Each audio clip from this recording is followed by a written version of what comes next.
The heater in my 1998 Ford F-150 had died somewhere near Albany, leaving me in a metal icebox on wheels for the last 100 miles. My knuckles, white and swollen from the arthritis that plagues me every winter, gripped the steering wheel with a desperation that had nothing to do with the slippery roads.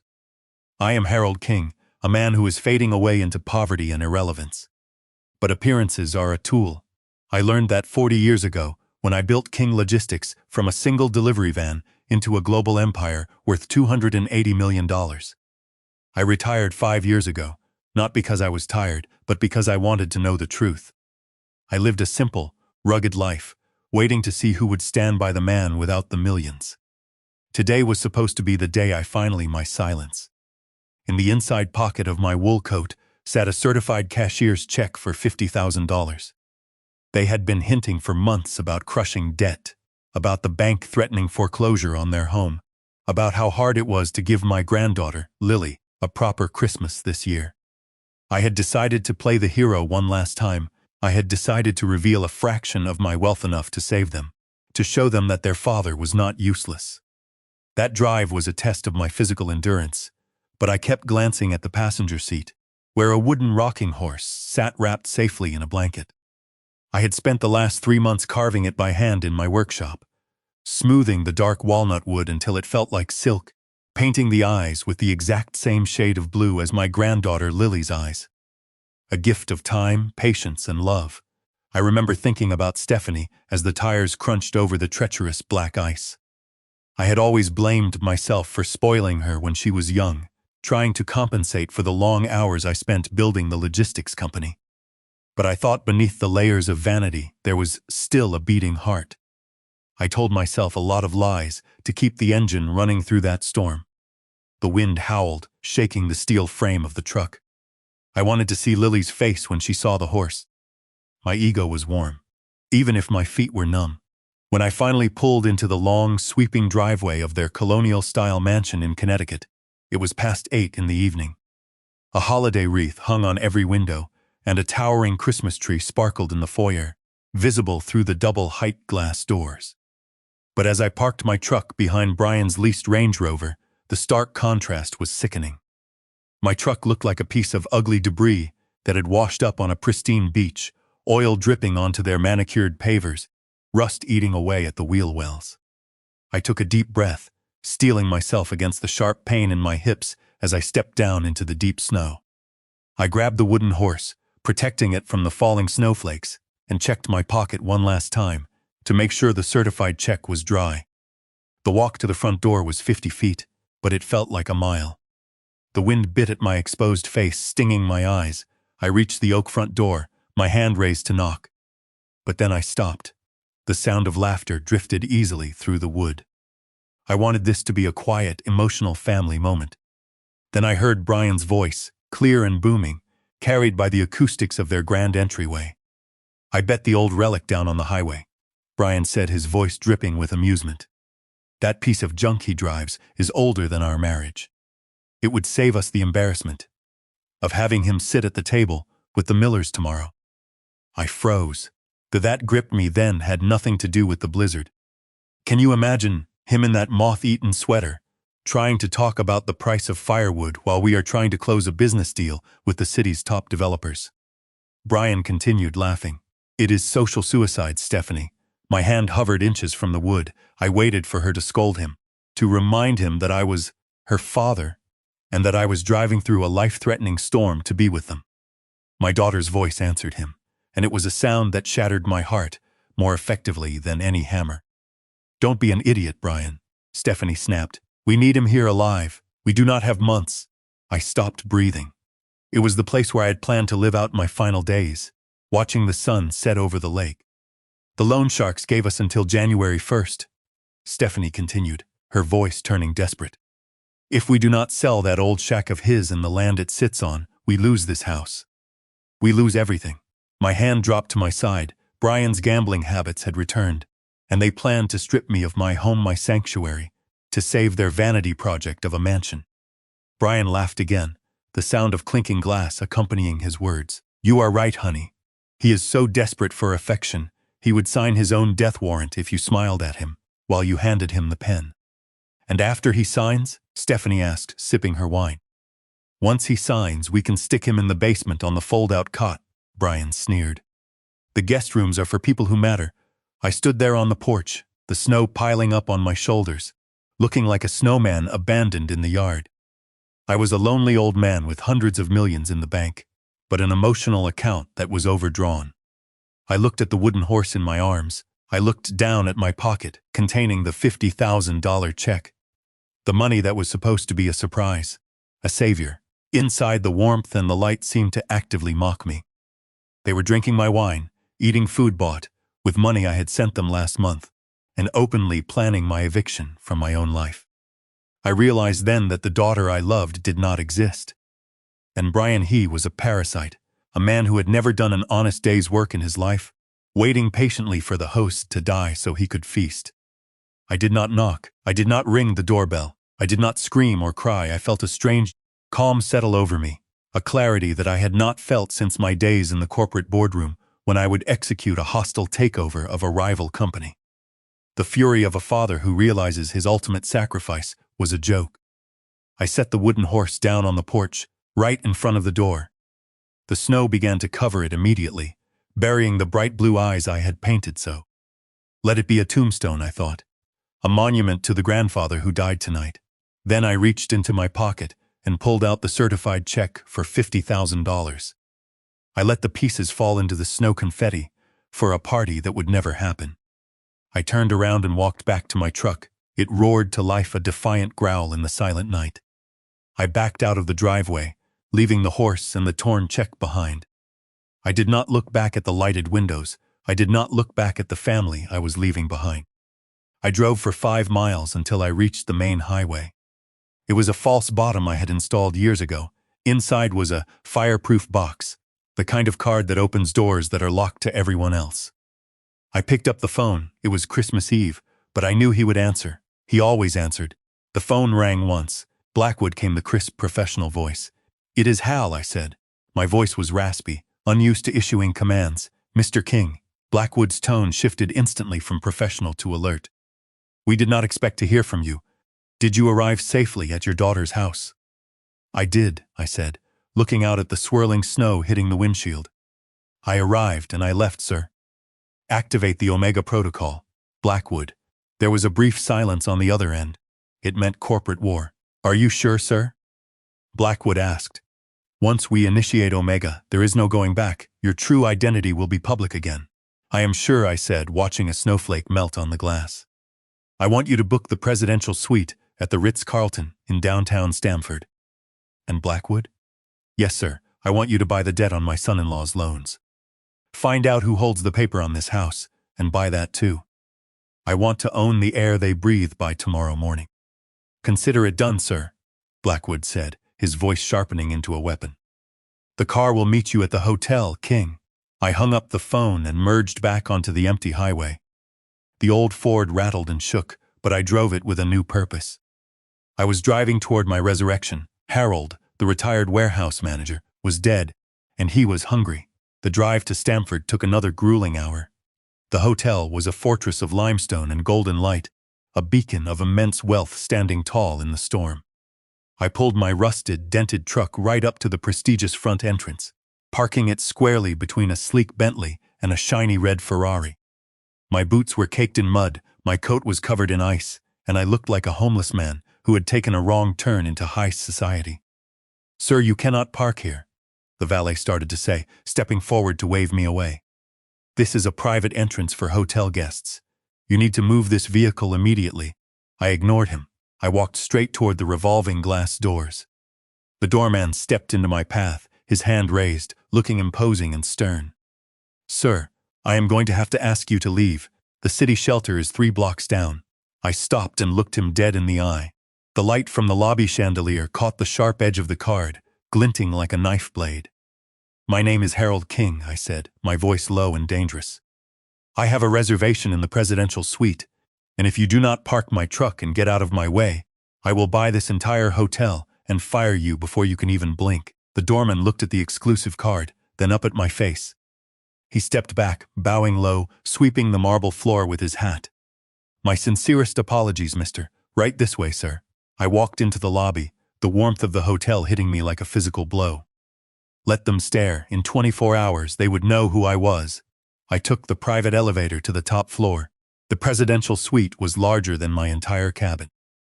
I stripped off my wet clothes, throwing the dirty flannel shirt and the work pants into the corner like trash. I took a long, scalding hot shower, scrubbing the dirt and the grease from my skin, watching the gray water swirl down the drain. When I stepped out of the bathroom, a full transformation team was already there, as Blackwood had promised. A master tailor was setting up a mannequin with a midnight blue Italian wool suit. A private chef was laying out a spread of beluga caviar and wagyu beef. I sat in the leather chair while the barber shaved off my scraggly white beard, finally exposing the strong jawline I had hidden for years. The white silk shirt felt cool against my chest. I fastened the platinum cufflinks, heirlooms from my grandfather, and walked over to the safe Blackwood had delivered. Inside, on a velvet cushion, sat a single object. I slid it onto my wrist, feeling the weight of the gold ticking against my pulse. I looked in the mirror, predator. I walked over to the desk where Blackwood had set up a secure laptop. The screen was glowing with live high-definition feeds from the security cameras I had secretly installed in Stephanie's house 6 months ago. Now those cameras were my eyes and ears inside the enemy camp. I sat down and put on the noise-canceling headphones. The silence of the hotel room was instantly replaced by the ambient sounds of my daughter's living room. On the screen, Stephanie and Brian were seated on their plush beige sectional sofa. He looked like a trapped animal. The festive Christmas decorations surrounding them looked grotesque against the palpable tension radiating from the screen. I leaned forward, watching them closely. The camera I had installed in the smoke detector captured every bead of sweat on Brian's forehead. "We are running out of time, Steph," Brian said, his voice tight with fear, rising an octave. "You know what Vinny said? If we do not have the 200 grand by New Year's Day, he is not sending a collection agency. And after they are done with me, they are going to start looking at this house. $200,000, and now he fully expected me to foot the bill, not with cash, but by sacrificing my home." Stephanie took a long sip of wine, her eyes calculating. "Stop pacing, Brian. He is slow. He is probably driving 20 miles an hour on the highway because he is due to replace his windshield wipers. But he will be here. But what if he does not sign?" Brian asked, his voice dropping to a whisper. "What if he gets sentimental about that stupid cabin? He thinks that rotting pile of wood is a shrine." "It is a shrine," I thought, my grip tightening on the crystal glass. "And they called it a rotting pile of wood," Stephanie laughed, a dry, humorless sound that made my skin crawl. "He will sign," she said with confidence, "because he is weak. If I tell him that selling the cabin is the way to save his granddaughter's future, he will sign. He would burn that cabin down himself if I asked him to." I felt a rage spreading through my chest, replacing the blood in my veins. She knew my deep love for Lily was my greatest weakness, and she was planning to weaponize it to pay off her husband's gambling debts. "But we need a backup plan, Steph," Brian said, wringing his hands. "We cannot rely on his guilt alone. He will see that the power of attorney gives us full control over his pension and his savings account. Too." I froze. They were predatory. "Then we go to plan B," Stephanie said, her voice dropping lower, taking on a sinister edge. She reached into her purse, sitting on the floor beside the sofa.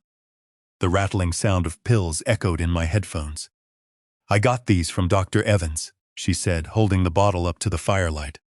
"Sleeping pills. He will be out like a light in 20 minutes. And then what?"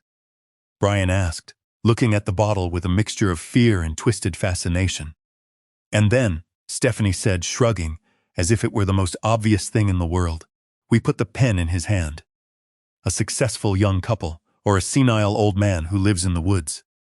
I sat back in my leather chair, stunned. It was one thing to be used for money. My daughter was planning to poison me to save her lavish lifestyle. Brian stared at the bottle for a long moment. "You are a genius, babe," he said, walking over to kiss her on the forehead. "3 pills should do it.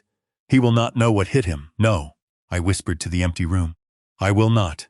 I took off the headphones and closed the laptop. I picked up the satellite phone and dialed Blackwood. "It is me," I said, my voice flat, devoid of any emotion that might betray the storm inside me. Go ahead, sir, add another item to the list, I said, watching the snow swirl against the glass. I want you to contact the chief of police in their district. And Blackwood? Yes, sir. Find out who this Vinny character is. Buy Brian's debt from him. I want to be the one holding the leash when the time comes. Understood, mister. Anything else? Yes, I said, turning away from the window. Get the helicopter ready. I am going to descend on them, like the wrath of God. The phone rang, cutting sharply through the quiet elegance of the presidential suite like a fire alarm. I picked it up from the polished mahogany desk, staring at the caller ID Stephanie. My daughter, the woman who had suggested drugging my hot chocolate with strong tranquilizers less than an hour ago. I took a deep breath, smoothing the lapel of my $5,000 Vicuna wool suit, and answered, deliberately letting my voice drop into the wavering, raspy timbre of a confused, exhausted old man. Oh my God, Dad. Are you there? Her voice exploded through the speaker, shrill and vibrating with a panic that would have won her an Academy Award. We have been calling for hours. We thought you were dead. The performance was breathtaking.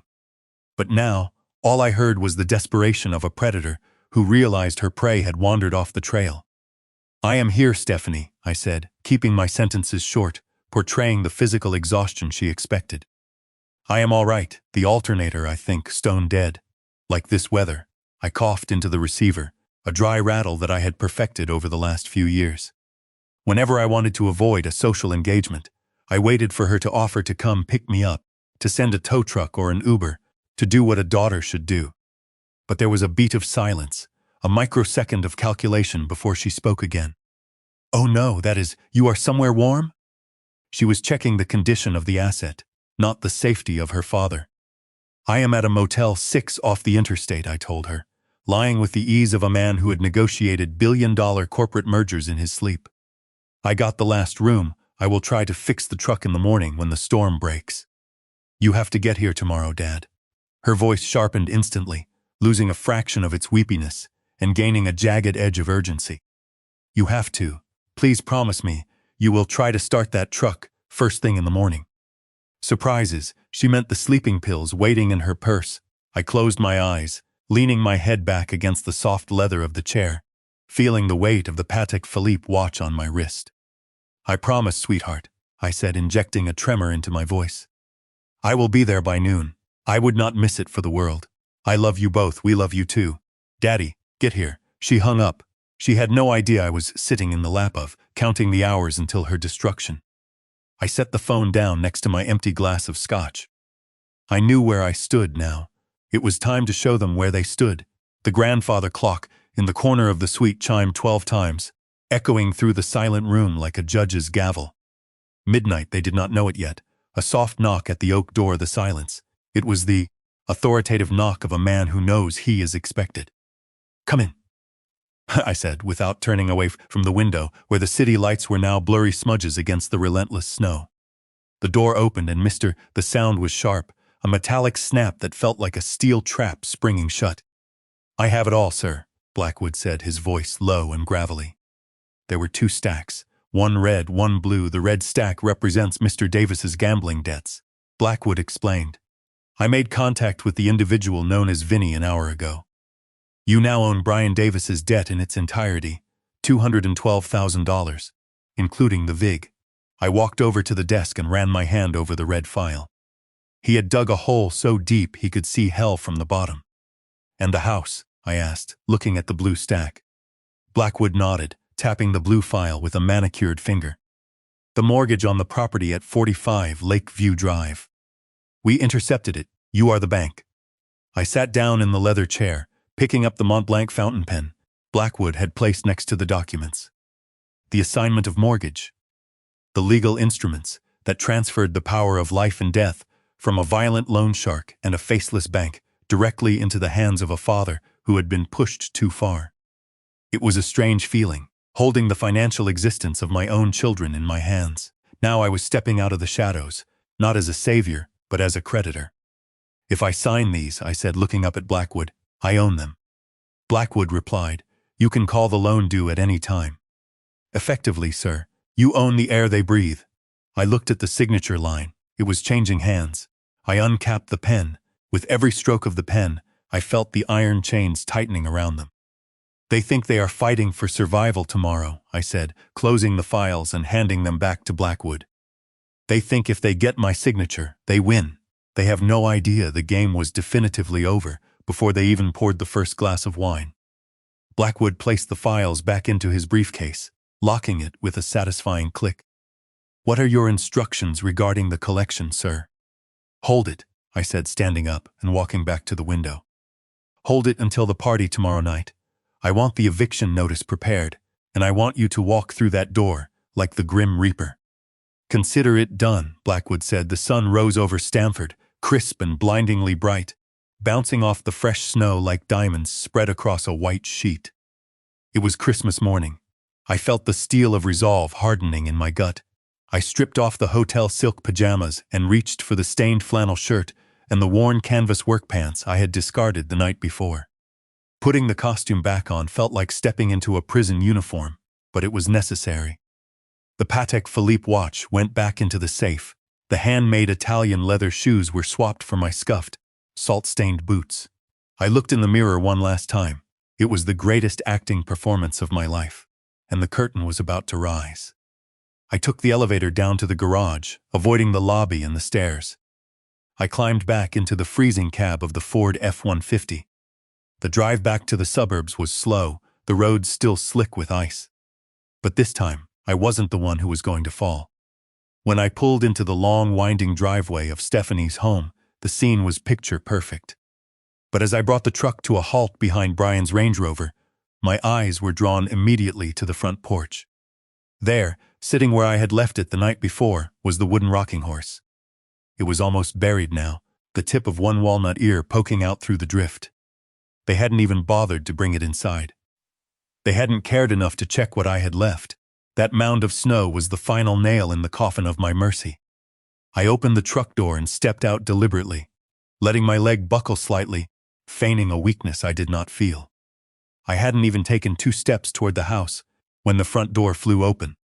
Stephanie ran out onto the porch wearing a cashmere sweater that probably cost more than my monthly pension.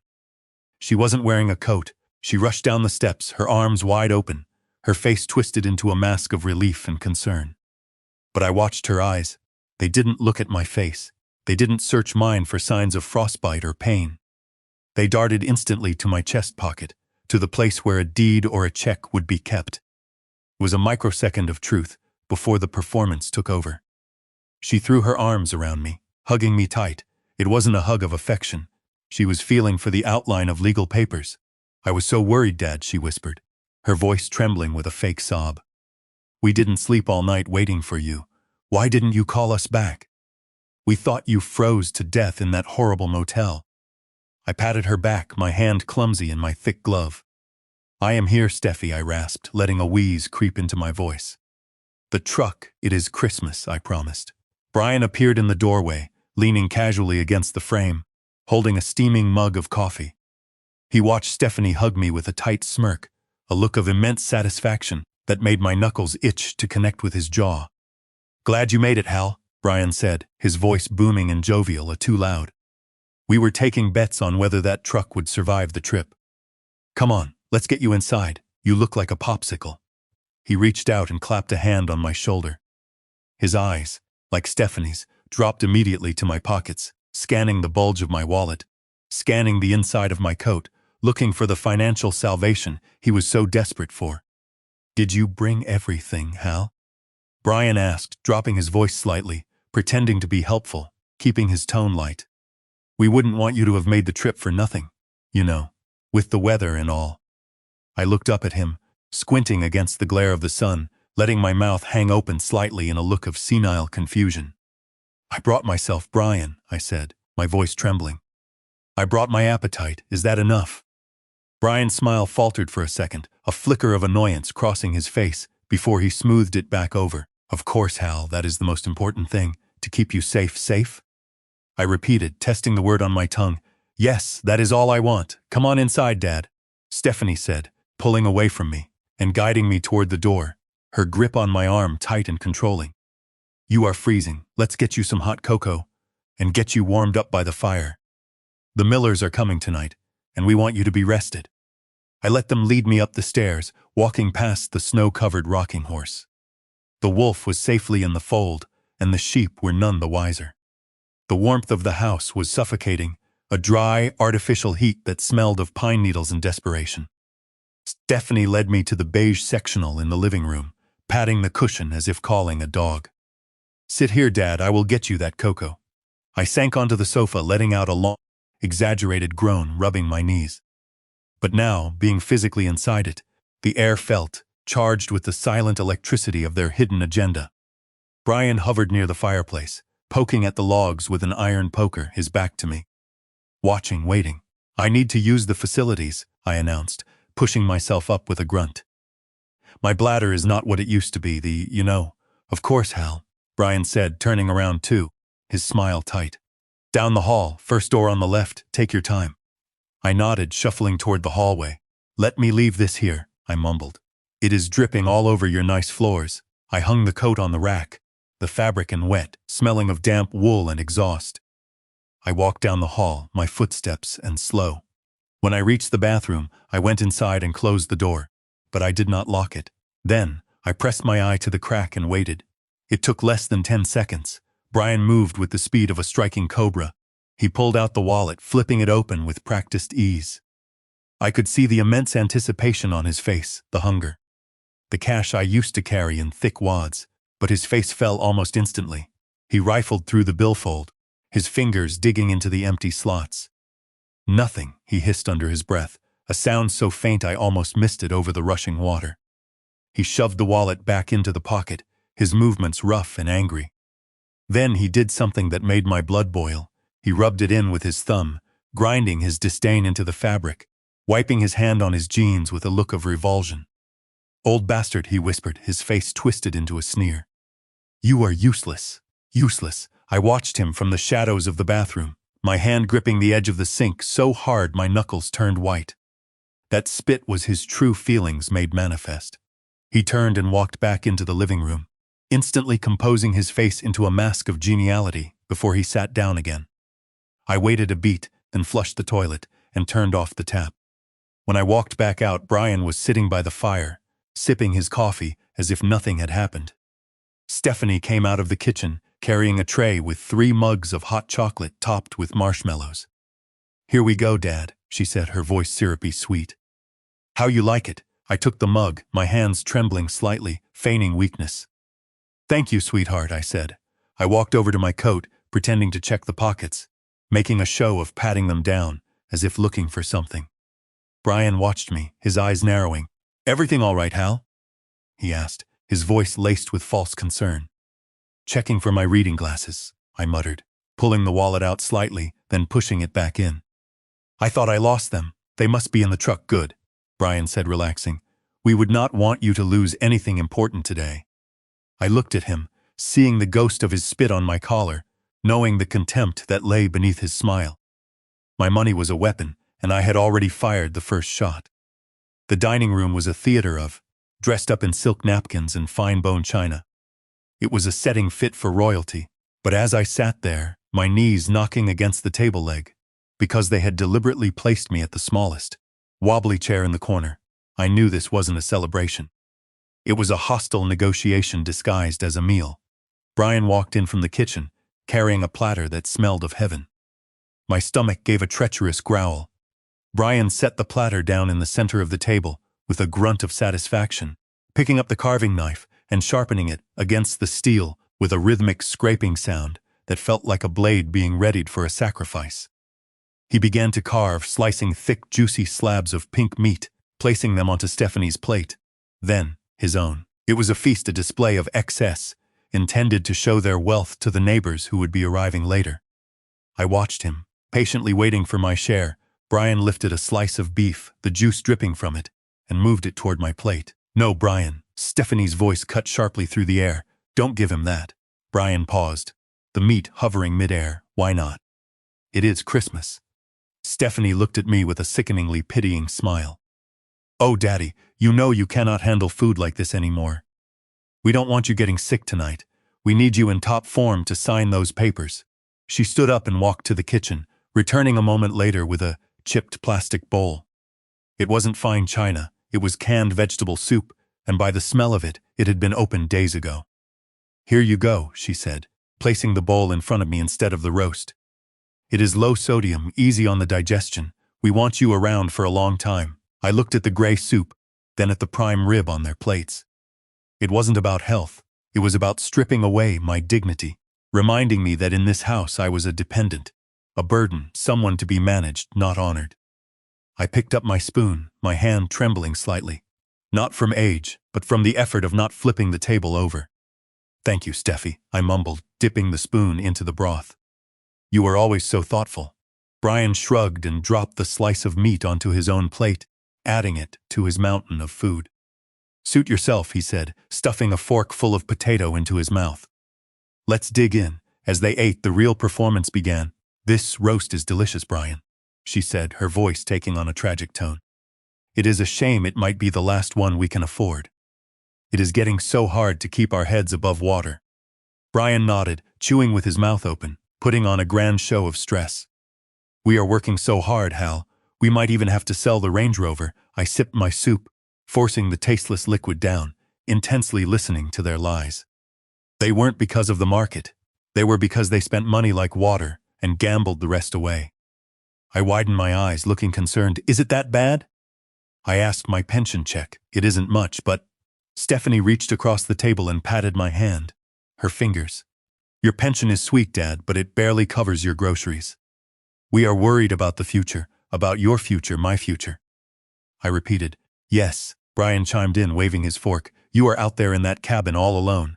It doesn't make sense." Stephanie leaned in, her eyes locking onto mine.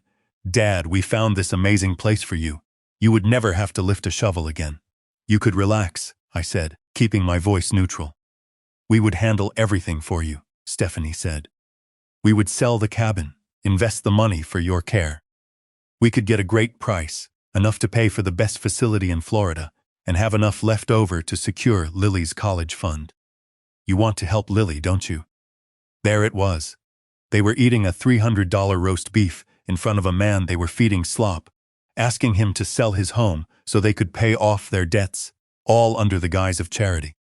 I looked at the soup, swirling the spoon. "It is a lot to think about," I said. "The cabin, it has memories. Memories do not pay the bills, Hal," Brian said, his voice hardening slightly.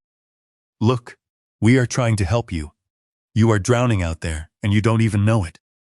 Let us save you." I looked up at them, at the grease shining on Brian's chin, at the calculation in Stephanie's eyes. They didn't want to save me. They were the ones starving for something they couldn't get. And I was the one at the table who knew that the check had already been paid, and the bill was finally coming due. "You are right," I said, putting the spoon down. "I am getting too old for this struggle. Maybe it is time for a change." Stephanie and Brian exchanged a look of unadulterated greed. They didn't know I was clearing the table for the main course. Brian cleared the plates with a speed that strongly suggested the main event was finally about to begin. The roast beef bones were whisked away, the gravy boat vanished, and the oak table was wiped down with a linen cloth, leaving a vast empty expanse of wood. Stephanie poured me a glass of brandy, her hand hovering near my shoulder. "Drink up, Dad," she purred. "It will help settle your stomach." I lifted the snifter, inhaling the fumes, but I took a sip, coughing theatrically, wiping my mouth with the back of my hand to sell the image of the unrefined old man. Brian returned from his study carrying a thick leather folder. He didn't sit down. He opened the folder, revealing a thick stack of crisp legal documents bordered in blue, densely packed with text. "Okay, Hal," Brian said, his voice brisk and businesslike, stripped of the fake joviality from before. "We need to get the ball rolling if we want to get you into that facility by next month. We called in a favor to hold a room for you, but we need to finalize the paperwork tonight." He slid the stack toward me, handing me a gold pen. It felt and slick in my hand. "What is all this?" I asked, squinting at the papers, pushing my reading glasses down my nose, feigning difficulty focusing. "It looks like a book. It is standard intake forms," Stephanie said, pulling up a chair right beside me, invading my personal space. "It is the insurance application, Dad, and the medical release forms. Sign at the tabs I marked." I looked down at the page. I wasn't looking at insurance forms. Beneath that, in bold letters, Irrevocable transfer of assets and quit-claim deed. They weren't signing me up for a nursing home. They were asking me to sign my own death warrant. I can't read this print, I mumbled, pushing the papers away slightly. It makes my head swim. Can we do this in the morning? My eyes are tired. No, Stephanie snapped, her voice cracking like a whip. I mean, we should do it now, Dad. We don't want you to lose your spot, do we? She wants her grandpa to be safe and happy. For Lily, tap, tap, tap, a countdown to her payday. I picked up the pen again, deliberately letting my hand shake. I looked up at Brian. He was watching the pen tip with the intensity of an addict watching a needle. Where do I sign? I asked, my voice weak and defeated. Right here, Brian said, pointing a thick finger at the signature line on the power of attorney document. And here, like you always do. I leaned over the paper, hunched and frail, and pressed the pen to the page. I paused after the first name, letting out a long wheezing breath as if the effort was exhausting me. Keep going, Dad, Stephanie urged, whispering in my ear, almost hissing. Yardunks. I finished the signature. King, but I didn't sign it the way I had signed corporate checks for 40 years. For this, however, I added a loop to the K, miscrossing the T in my middle name, and altered the slant. It was subtle enough that they wouldn't notice in their excitement, but distinct enough that any forensic handwriting analyst would flag it instantly as a forgery. Combined with the fact that the real estate assets they were trying to steal had already been moved to a blind trust 24 hours ago, this document was worth significantly less than the napkin I had used to wipe my mouth. I signed the deed to the cabin. I was giving them the rope, and they were eagerly tying the noose around their own necks. There, I said, dropping the pen onto the table. Is that it? Are we done? Brian snatched the papers up before the ink was even dry. He let out a breath he must have been holding for hours, a long, shuddering exhale of total triumph. He looked at Stephanie and nodded, a grin splitting his face that was in its naked avarice. We got it, he mouthed to her. Stephanie sagged back in her chair, closing her eyes for a second. The house would be saved, and they would be. Then the change happened. It was instant. And, the moment the papers were safely secured in Brian's folder, the warmth evaporated from the room. Stephanie stood up, smoothing her skirt, and looked down at me. Not with love, not even with pity, but with the distinct annoyance one feels for a piece of trash that has missed the bin. Good, she said, her voice flat hard. You should get some sleep now. I looked up at her, blinking, expecting perhaps a thank you, a hug, a moment of shared relief. I was expired inventory. Where do I sleep? I asked, looking toward the stairs, fully assuming I would be in the guest room, the one with the view of the lake. Stephanie laughed, a short, barking sound. Not upstairs, Dad. The Millers are staying over, and we need the space. Brian walked over to the hallway door and opened it, gesturing with his head downstairs. Hall, we set up the cot in the basement. You won't be disturbed by the loud music. We can't have you mingling with the guests looking like that. The basement, they were putting me in the cellar like a shameful secret, hiding me away while they actively celebrated with my money. But it is Christmas, I said, letting a note of hurt seep into my voice. I thought we were spending the evening together. We spent the evening together, Stephanie said, turning her back on me, walking toward the kitchen to pour herself more wine. We had dinner. Don't make a scene. You are lucky we are letting you stay here at all, considering how much of a burden you are going to be until that facility finally takes you. Brian walked over and grabbed my arm, his grip bruising, pulling me up from the chair. Come on, old-timer, let's go, march time.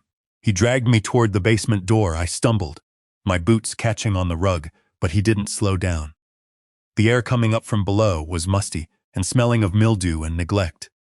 There is a bathroom in the corner down there, Brian said, standing in the bright light of the hallway, his silhouette looming over me. Don't come up until we come get you in the morning. We don't want to hear you coughing all night. He reached for the door handle, his eyes devoid of any spark of humanity. Merry Christmas, Hal, he said with a sneer.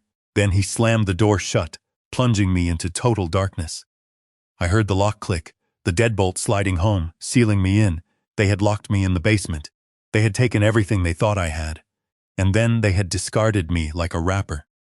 I stood in the dark at the top of the stairs, intensely listening to their retreating footsteps, listening to their laughter bubbling up again, muted by the door. They were high on their victory, calling Vinny the loan shark, probably opening the champagne. I reached into my pocket and pulled out the high-tech flashlight Blackwood had given me. A prison for the unwanted. I sat down on the cot, the old springs groaning under my weight. I turned off the flashlight, sitting in the dark, letting the bitter seep into my bones. But I didn't shiver. I was burning. They thought I was trapped. They didn't know that I wasn't locked in there with them. And the key was right in my pocket, patiently waiting for the right moment to turn. I checked my watch, the elite of Connecticut, the people Stephanie and Brian were so desperate to impress. I laid back on the cot, crossing my hands securely behind my head, and waited. Let them drink. Let them think they are kings of the world, because in a few hours the real king was coming upstairs, and he was bringing hell with him. The deadbolt of the basement door slid back with a loud metallic screech that cut sharply through the darkness of my confinement. Jazz music, loud laughter, the clinking of crystal, and the hum of dozens of conversations washed over me. I stood up from the cot, blinking against the sudden brightness. He was already drunk, his face flushed and his tie loosened. "It is showtime, Hal," he slurred, leaning against the doorframe. "We need a prop for the sympathy act. Come on up, but do not touch the hors d'oeuvre. And for God's sake, try not to drool on the guests." I shuffled past him, keeping my head down, playing the broken man. He grabbed my shoulder, his fingers digging into the worn wool of my coat, steering me into the living room. The transformation was staggering. A string quartet was playing in the corner. Waiters in white jackets circulated with silver trays of champagne and caviar. The air was thick with the scent of perfume and arrogance. The room fell silent as we entered. They saw a young, vibrant couple guiding a dirty, disheveled old man into the room like a charity case. Stephanie appeared at my side, her face arranged into a mask of tragic bravery. Diamonds bought with credit cards that were maxed out. "Everyone," she announced, her voice trembling with manufactured emotion. "This is my father, Harold. We are so blessed to have him here, even if he does not quite know where here is." A collective murmur of pity rippled through the crowd. "You are a saint, Stephanie," a woman in a sequined dress whispered, touching Stephanie's arm. "To take him in like this, it is so noble." Stephanie squeezed my arm hard enough to bruise. "It is a labor of love," she sighed, looking at me with eyes that promised retribution if I spoke. "We are trying to make his last Christmas in his own home special before the transition." They led me to a velvet stool in the corner, far away from the buffet, away from the warmth of the fire. It was the spot you would put a naughty child, or a dog you did not want underfoot. "Sit here, Dad," Stephanie hissed in my ear, smiling for the onlookers. "Smile and nod. If you try to speak to anyone, if you try to ask for food, I will put you back in that basement so fast your head will spin." I sat down, hunching my shoulders, wrapping my arms tightly around myself. The reason they needed sympathy and support. Time passed in a blur of champagne corks and hollow laughter. I became invisible, a piece of dirty furniture in the corner. But the centerpiece of the evening was Brian. He was high on adrenaline and scotch, feeling invincible. "You pulled it off, Davis," one of the men asked, clapping Brian on the back. "We heard you were in a tight spot financially. How did you turn it around so fast?" Brian grinned, leaning in as if sharing a state secret. "It is all about closing the deal, boys. A portfolio worth millions." The man looked impressed. "Real estate?" "You could say that." Brian laughed, glancing over at me in the corner, his eyes filled with mockery. "Prime waterfront property and liquid assets. It is amazing what a persuasion and the right paperwork can do." He raised his glass, gesturing toward me openly now. The men turned to look at the old man in the dirty flannel shirt. "Wait," another man asked, lowering his voice, "is that the cellar?"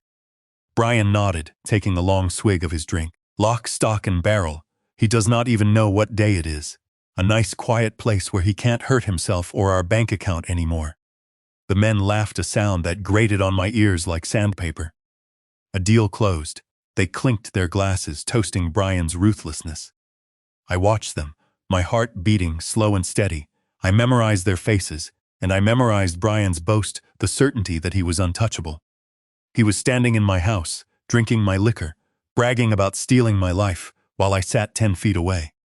I reached into my pocket, my hand closing around the cool metal of the satellite phone. He had no idea that the lion was waiting for the right moment to open his mouth. The music swelled, the laughter grew louder, and Brian turned his back on me, dismissing the threat. I looked at the grandfather clock by the door. The hosts were triumphant. The trap was fully baited, and then the clock began to chime 9. Right on cue. The oak front doors swung open, not with a polite knock, but with a force that slammed them against the walls. The freezing wind from the storm rushed in, extinguishing the candles nearest the door, sending a chill through the room that instantly silenced the laughter. Brian turned, intensely annoyed, spilling his drink. "Who the hell is that?" he shouted, stepping forward, trying to assert his dominance over the intrusion. "You cannot barge in here." But the figure standing in the doorway did not apologize. A tall, imposing man in a black trench coat, flanked by 4 uniformed bodyguards and the unmistakable figure of the county sheriff. It wasn't a guest, it was the reckoning, and Brian's smile died on his lips as he realized the party was over. The silence in the room was a vacuum where laughter had been seconds before. The snow swirled in through the open doorway, dancing around the polished leather shoes of the intruders. Brian lowered his glass, his face a mask of drunken confusion that was trying to reassemble itself into authority. "Hey," he shouted, stepping forward, swaying slightly. "Who do you think you are? You cannot burst into a private residence." The man in the coat ignored him, and behind them, the sheriff stood with his hand resting on his belt, his face grim. Brian's eyes lit up with a sudden, misguided recognition. His alcohol-soaked brain connected the wrong dots. "Wait a minute," he said, a grin spreading across his face. "You are the notary, right?" Dramatic, he laughed a wet, sloppy sound and gestured grandly toward the group. "Come on in, boys. It is all ready to go." He reached out to clap the man in the trench coat on the shoulder, a gesture of camaraderie from one shark to another. But his hand never made contact. One of the bodyguards moved so fast he was a blur, intercepting Brian's arm with a grip of steel, stopping him mid-motion. "Hey, what is your problem?" The man in the trench coat stopped. He turned to look at Brian, his eyes dismissive, as if he were looking at a stain on a rug. "I am not a notary, Mr. Davis," he said, his voice deep and resonant, carrying to every corner of the silent room. "And I am certainly not here to drink your liquor. Then who the hell are you?" Brian demanded, his bluster returning, fueled by embarrassment and rage. "Get out of my house before I call the cops." The sheriff stepped forward, his silver badge gleaming in the chandelier light. "I am right here, Brian, and I suggest you greatly lower your voice. Blackwood is here on official business." "Blackwood?" Brian repeated the name, his brow furrowing.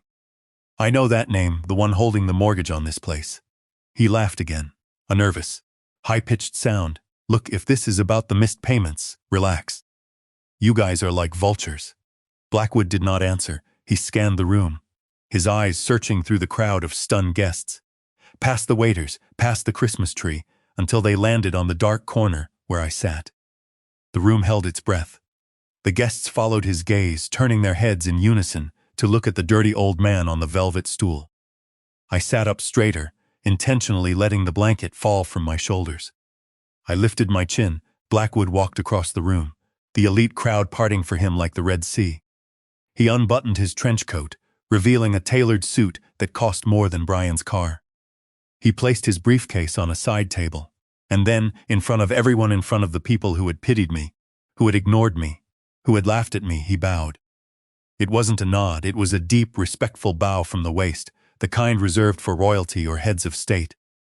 "Mr. Chairman," Blackwood said, his voice clear and deferential, "the assets have been successfully secured. Everything is ready for your command." A gasp rippled through the room. The sound of breaking crystal was the noise in the stunned silence. "Chairman?" Brian whispered, his face draining of color. "What chairman? Who are you talking to?" Blackwood straightened up and turned to face the room. "I am speaking to Mr. Harold King," he announced, "founder and majority shareholder of King Logistics. And as of this morning, the sole owner of this property and every debt you currently possess." I stood up. My knees did not crack. I reached up and pulled off the reading glasses, tossing them onto the floor next to Brian's broken glass. I looked at my daughter, and for the first time in 24 hours, I let them see the truth. "Hello, children," I said, my voice strong and steady. "Did you enjoy the show?" The silence in the room was so It felt like the air had been sucked out of the space, leaving a vacuum where the truth could exist. I straightened my spine, rolling my shoulders back, rapidly expanding my chest, filling the space with a presence that had once dominated boardrooms across 3 continents. I unbuttoned the cuffs of my dirty flannel shirt and rolled up the sleeves, revealing the Patek Philippe Grandmaster sheen on my wrist. A $6 million piece of engineering on the wrist of a man they thought was a pauper. The gasps from the crowd started then, rippling outward. It represented a level of wealth she could not even comprehend, let alone steal. "Dad," she whispered, her voice trembling with a mixture of immense fear and confusion. "What is going on? Why is he calling you, Chairman?" I did not answer her immediately. The feedback whined for a split second before I silenced it with a tap of my finger. "Testing," I said, my voice booming through the speakers, deep and resonant. "Can everyone hear me? Because I am going to say this once." I looked out at the sea of faces. "My name is Harold King.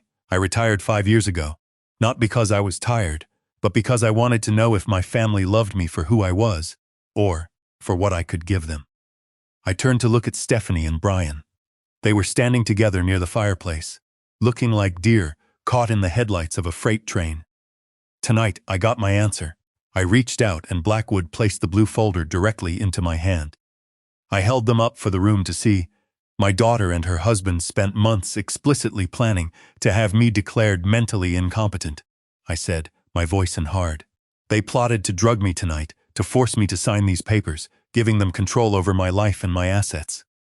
They wanted to sell my home to pay off their gambling debts. A murmur of shock went through the crowd. Stephanie let out a strangled cry, rapidly shaking her head. "No, he is confused."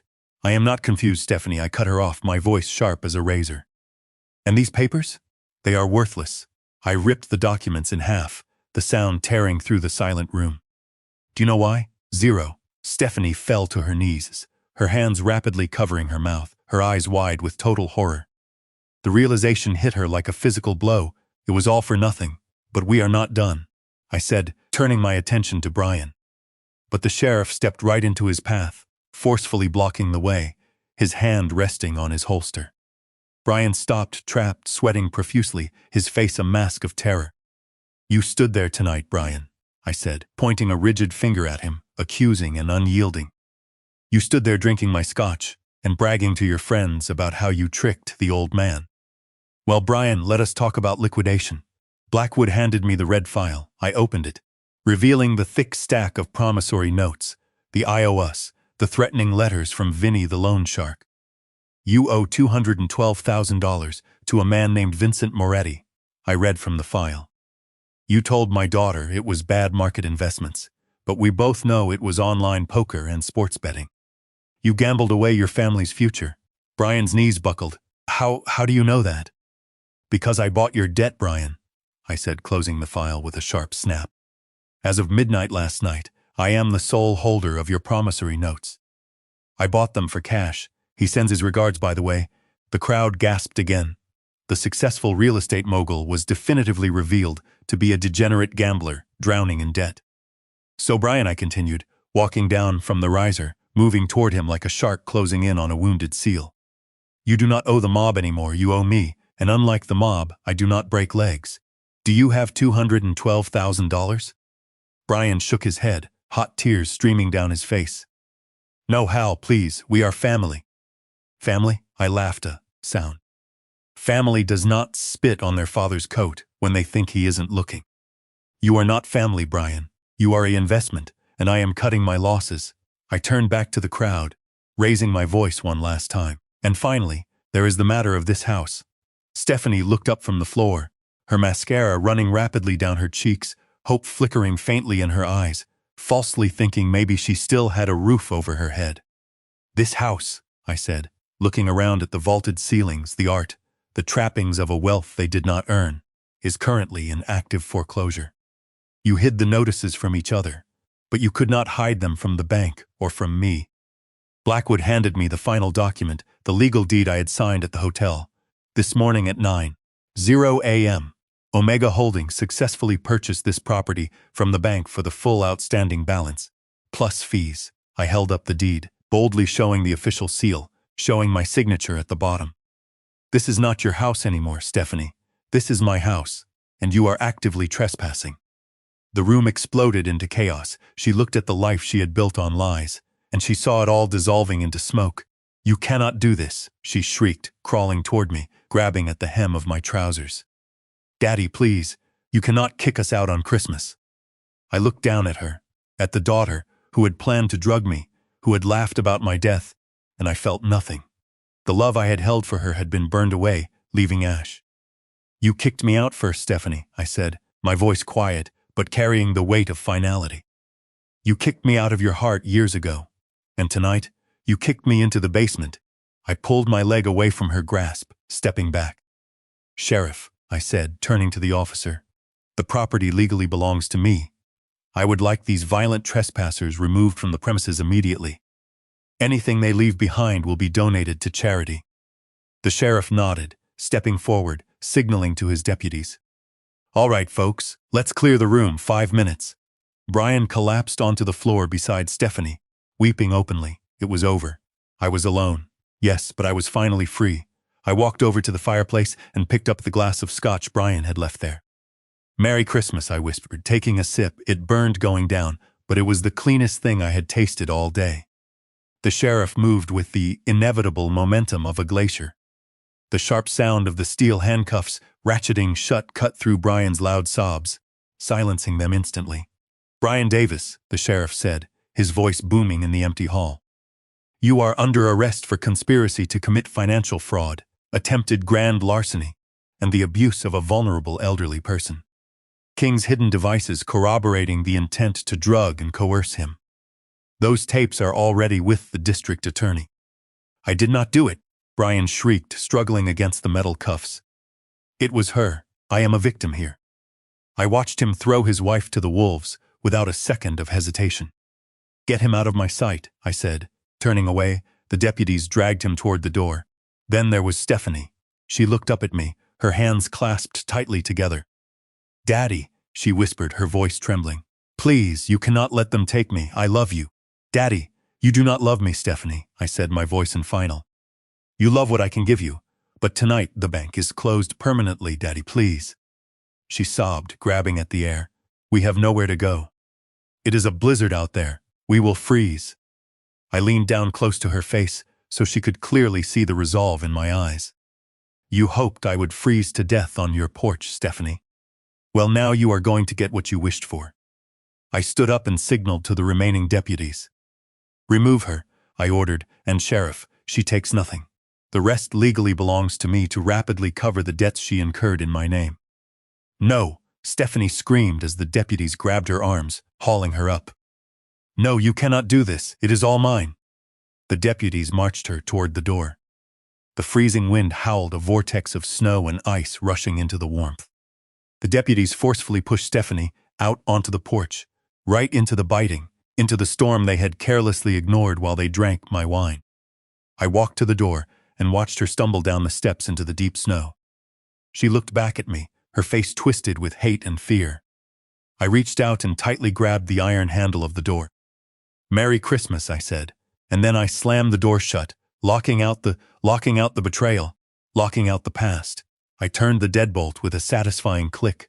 The silence that filled the house but it was clean. It was the silence of a tumor being surgically removed. I walked up the grand staircase, counting the steps to the second floor, to the nursery. I pushed open the door to Lily's room, but when she saw me, her face crumpled in relief. Grandpa, she whispered. Reaching out her arms, I walked over and scooped her up, wrapping her warmly in my suit jacket. You are safe now, Button, I whispered, gently stroking her hair. We are going on an adventure, you and me. I carried her down the stairs, rapidly past the overturned chairs and the spilled wine, past the sheriff, who tipped his hat in silent respect. We stepped out into the freezing wind, but this time a long, sleek black limousine was waiting, its interior glowing warmly. As the car began to move, gliding down the long driveway, I looked out the tinted window one last time. Through the swirling whiteout, I saw a bright flash of red.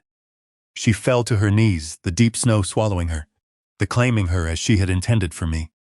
I did not feel triumph. I felt the finality of a book closing. I reached out and pressed the button on the armrest home.